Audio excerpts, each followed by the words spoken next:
Galileo lo de Giordano Bruno, y es que la iglesia le había caído y lo habría mandado quebrar, en ese caso quemar, quebrado por quemadura. En 1637 escribe el discurso en francés. Él va a viajar a Holanda para ser el preceptor de la reina Cristina, adquiere tuberculosis y muere antes de culminar su obra. Pero todo lo que pudo hacer nos lega una gran cantidad de conocimiento que va a marcar todo el pensamiento occidental. Él era muy religioso, dice que el pensamiento precede a la existencia, y la clave aquí es que hay un único método para conocer todas las ciencias. Miren cómo se asemeja a esa tradición de la antigüedad que decía que solo había una manera platónica de entender y conocer el mismo. Famosa la frase esa: conócete a ti mismo y dominarás el mundo. Dicen que si se sigue el método, cada cual puede acceder a la verdad, y que el mundo es determinista y complejo. Cerquita al periodo en que vivió Descartes, vivió una persona que no le hemos rendido el homenaje suficiente. Yo lo reivindico. Y Blaise Pascal, recuerdan seguramente que hay muchas cosas que tienen el apellido de Pascal, que él descubrió. Pascal era religioso jesuita. Recuerden que para la época, cuando un Eric, actitud de clase, despierta, se quita de la capucha, pellizquese de la barba, haga algo para que despierte. Para la época, los hijos de nosotras, los proletarios y hombres que no querían dedicarse al mundo del trabajo, su única opción era volverse religiosos. Entonces no se dice que porque Pascal era religioso es porque le tocaba, porque allá le daban comida, vestida, dormida y estudio.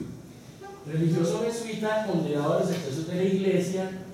Dicen los que lo conocen que era débil, tímido, inseguro, y creía que a cada momento le iba a caer la Inquisición a quemarlo, con razón, porque a casi todo el mundo que pensara distinto lo quemaban. ¿Eso qué hizo? Que Pascal no nos legara una obra sistematizada, porque él tomaba apuntes así como Joel en estas hojitas. Esta es la lista. Tomaba apuntes rápidos y las guardaba en la casa, y se los cosía en la ropa, y cuando muere Pascal, alguien coge toda esa obra y la publica. Y él, digamos, estaba en contra del discurso de Descartes. Propone retomar las ideas aristotélicas, pero por las cosas de ese momento contextuales, el pensamiento hegemónico se pone del lado de Descartes. Servía al funcionamiento del naciente capitalismo, mientras que lo que Pascal proponía no cuajaba muy bien. Pero importante que ustedes oigan el nombre, sepan que existió, que produjo conocimiento. ¿Profe? Sí. O sea que, digamos, Pascal fue el que creó la inducción, ¿se podría decir? No, la inducción viene desde Grecia.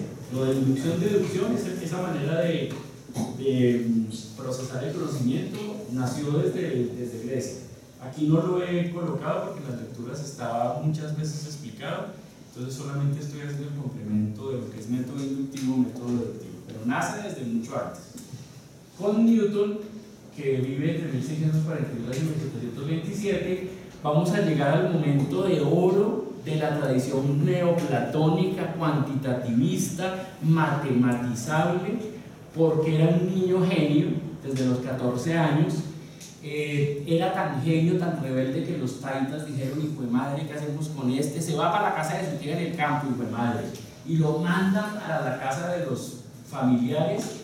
Y el chino era tan rebelde que vivía encerrado en el granero castigado, y estando castigado en el granero empieza a mirar por las rayas de la madera, y de pronto un día dice: marica, la luz no es solo blanca, y empieza a hacer ejercicios allá encerrado, y va a desarrollar la óptica. Veremos que después desarrollará todo lo que se conoce como la física newtoniana o newtoniana. Y entonces él va a decir que no se deben admitir más causas de los eventos naturales que aquellas que sean al mismo tiempo verdaderas y suficientes para explicar su apariencia o aparición.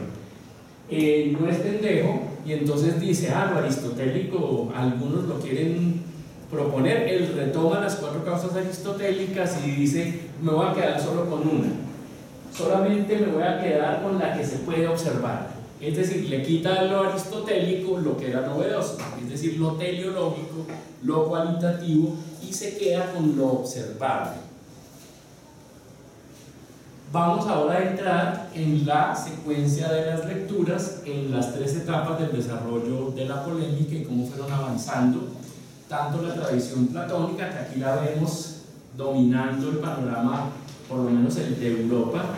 No estoy hablando aquí del mundo de Oriente, del mundo islámico, y veremos cómo va a surgir un contrapeso desde la tradición galileana. La primera fase que está en sus lecturas, la copié tal cual, es del positivismo decimonónico frente a la primera contrincante que se le atrevió, la hermenéutica. Decimonónico, si no lo buscaron en el diccionario, es que corresponde al siglo XIX. Entonces, el pensamiento, el positivismo, ya veremos qué es el positivismo, del siglo XIX frente a la hermenéutica. Positivismo desde Platón, hermenéutica desde Aristóteles, para que vayan siguiendo el paralelo. La Revolución Francesa, 1789, conmueve los cimientos de la sociedad y, por supuesto, no dejó ajenos a los métodos de producir y socializar conocimiento. La Revolución Francesa por primera vez vuelve la salud y la educación un derecho universal, gratuito y cubierto por el Estado, incluso el subsidio de desempleo. Todo eso nace allí con la Revolución Francesa y pues por supuesto no iba a dejar sin bromear el mundo del conocimiento. Los ecos de la Revolución Francesa entonces van a ser recogidos por este señor que es así requete importante en el mundo del método científico, de la tradición del neoplatonismo o de los métodos cuantitativos. Se llama Augusto Comte, vivió unos años después, nace unos años después de que inicia la Revolución Francesa.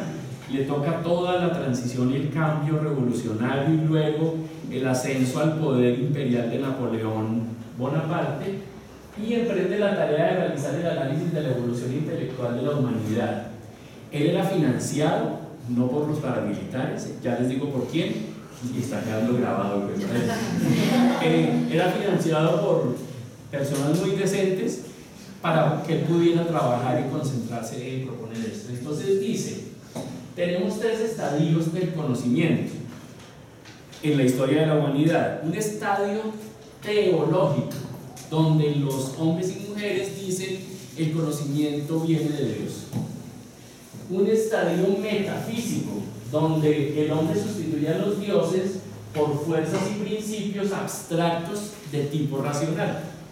Y él acuña, propone, innova este estadio que llama el estadio positivo, para que cuando escuchen lo de no, es que esa es una escuela positivista, sepan de qué estamos hablando y de qué se refiere un autor cuando dice que no, es que mi perspectiva es positivista, o ese texto es muy positivista. Ya vamos a entender por qué.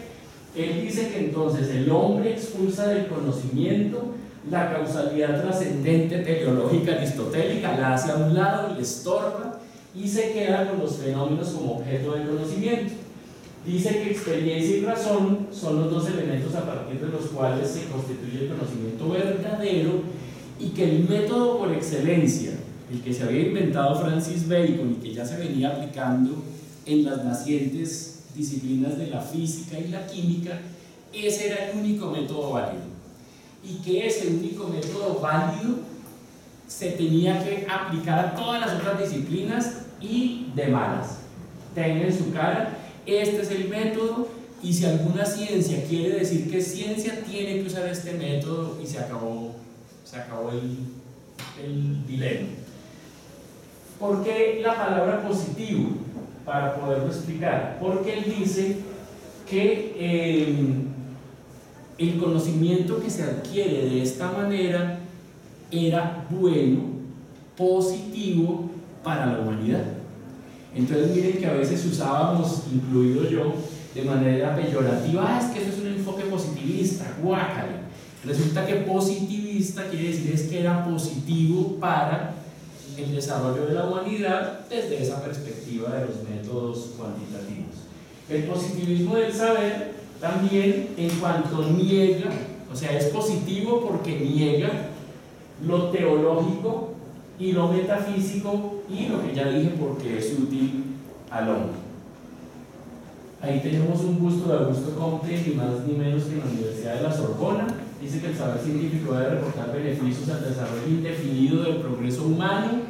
Miren cómo esto se liga con el gran avance de la revolución industrial del capitalismo, y entonces no es gratuito que el método por excelencia sea este. Y para Comte el positivismo se configura por 4 aspectos que están en la lectura, solo los voy a repasar, y es que hay un monismo. ¿Qué quiere decir? Que hay una única manera, monismo, metodológico. Hay unidad de método y homogeneidad doctrinaria. Como hay un único método, ¿cuál es ese método? Es el método de las ciencias naturales exactas. Hay unidad de método y el método positivo va a ser la medida con la que se contrasta o confronta el grado de desarrollo de las otras ciencias, en este caso las nacientes ciencias del hombre. Quítate la mano de algo que estás hablando y ponte en posición incómoda. Perfecto. Entonces, la explicación causal, o en el alemán, lo voy a decir en español, el Erklaren, como característica de la explicación científica. ¿Por qué ha sucedido algo? Las explicaciones son, para ellos, para Comte y los positivistas, causalistas, y entonces, reitero, hay que hacer una búsqueda de leyes generales hipotéticas de la naturaleza que subsumen los hechos individuales. Y cuarto, hay un interés, ya dije por qué, porque el capitalismo necesitaba poder extraer el carbón, los minerales y desarrollarse. Hay un interés dominador del conocimiento sobre la naturaleza. Y van viendo entonces por qué es cierto lo que afirmé al principio de la clase. El conocimiento tiene un interés, la investigación tiene un interés, y veremos cerca del final de la clase cómo un pensador publica un texto denominado precisamente Conocimiento e Interés, y clasifica los intereses del conocimiento. Aquí está el señor que financiaba